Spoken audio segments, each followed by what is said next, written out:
hukumnya mendengarkan musik atau memainkan musik ataupun nyanyian? Ini pertanyaan ini ternyata sudah ditanyakan oleh umat Islam berabad-abad sebelum kita. Maka pertanyaan ini jawabannya pun akan mengulang apa yang mereka sudah jawab. Yang paling mengena dan paling pas dalam menjawab hal ini adalah Imam Al-Mujtahid Ibn Hazm Al-Andalusi.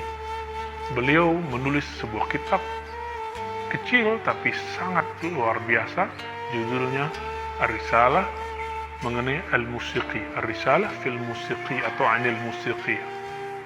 Imam Ibn Hazm mengatakan di sana, beliau juga bergelar Al-Hafiz. Al-Hafiz berarti hafal hadis ribuan lengkap dengan sanadnya dan mengerti bagaimana kualitas-kualitasnya.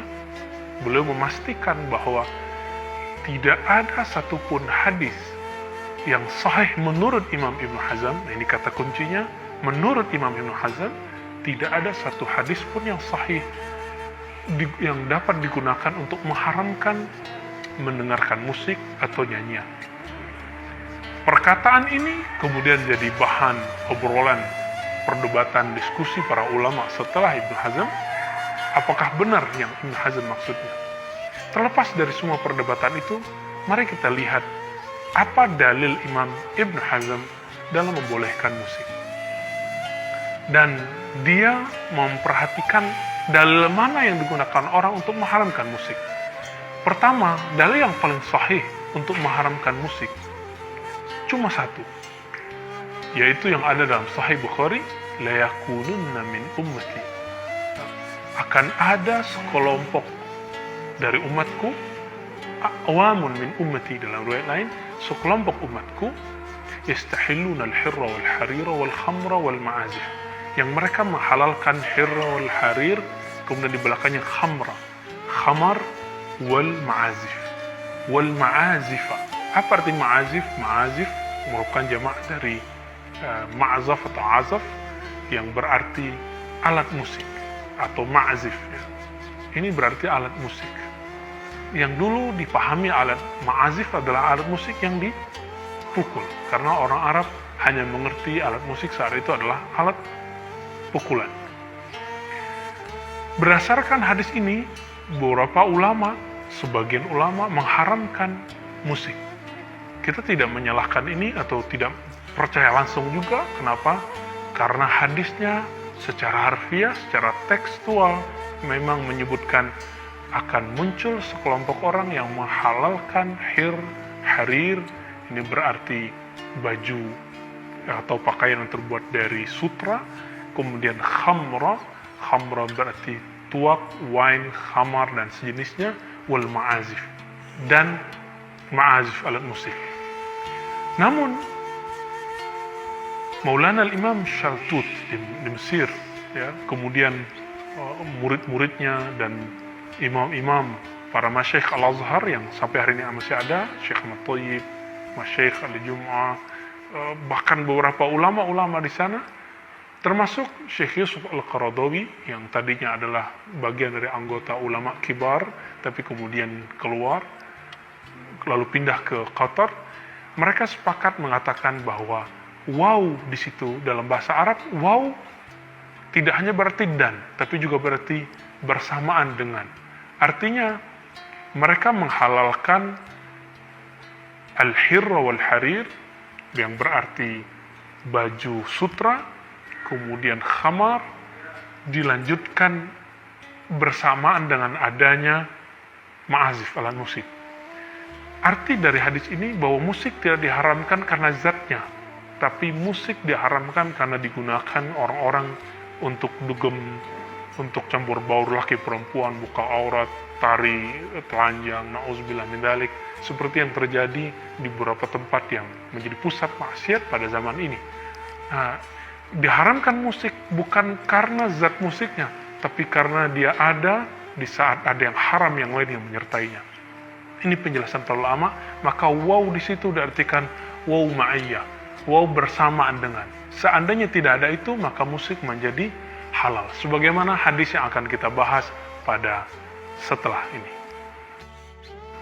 Imam Ibn Hazm berdalil dengan hadis yang akan kita sebutkan penggalannya berikut ini, bahwa satu kali Sayyiduna Abu Bakar As-Siddiq radhiyallahu ta'ala anhu memasuki atau melewati rumah Nabi SAW yang merupakan menantunya. Abu Bakar adalah menantu Nabi karena anaknya, putrinya adalah istri Nabi SAW.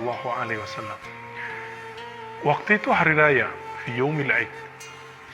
Di saat itu Nabi SAW dan istrinya membiarkan ada dua orang perempuan gadis yang sedang bermain musik dan bernyanyi. Maka Abu Bakar ketika melihat itu, fanaharahuma. Disebutkan dalam hadis ini, Abu Bakar melarang keduanya dan dikatakan oleh Abu Bakar, abi mazmuri syaitan fi baiti Rasulullah SAW. Apakah akan ada seruling syaitan di rumah Nabi SAW? Nah, kalimat Abu Bakar ini kemudian difahami oleh sebagian orang sebagai pengharaman untuk musik atau nyanyian. Namun kemudian itu terbantahkan sendiri oleh perkataan Nabi SAW ketika Nabi mengatakan, da'huma ya Abu Bakar, biarkanlah keduanya, wahai Abu Bakar. Kenapa? Karena ini adalah hari Id, Iduhum, ini adalah hari raya mereka. Perlu kita ketahui dalam ilmu usul fikih, tidak ada sebuah kaidah yang mengatakan bahwa innal Id yuhillul haram, bahwasannya hari Id menghalalkan yang haram. Oleh karena itu Imam Ibn Hazm mengatakan kehalalan nyanyian dan alat musik bukan karena hari Id, tapi karena memang pada dasarnya nyanyian dan musik itu halal. Namun kenapa Abu Bakar tidak menyukainya? Disebut seruling syaitan karena jika orang bermain musik, mendengarkan musik, bernyanyi, mendengarkan nyanyian, melebihi waktu dia mendengarkan Al-Quran, mendengarkan hikmah-hikmah dari Allah, Rasulullah, dan para ulama, dan membaca tasbih, berzikir, bertahajud, bermunajat kepada Allah, melebihi semua itu, maka nyanyian, bermusik itu adalah seruling syaitan. Ini yang dimaksud perkataan Abu Bakar, tandingan terhadap amalan-amalan yang kita perbuat. Berdasarkan itu, saudara yang dimuliakan Allah, benar kata Imam Ibn Hazm bahwa pada dasarnya tidak ada dalil yang lebih sahih dalam mengharamkan musik melebihi dalil yang kita sebutkan di awal tadi. Namun ternyata asumsi itu terbantahkan oleh hadis ini. Seandainya haram musik tersebut, maka tentu dia haram tetap pada hari raya. Walaupun hari raya dia mesti haram. Bukan berarti dia menjadi halal karena hari raya. Karena hari raya tidak pernah menghalalkan yang haram atau mengharamkan yang halal. Berdasarkan itu semua, para ulama kita tidak mengharamkan musik ataupun nyanyian dengan syarat tidak melalaikan kita kepada Allah.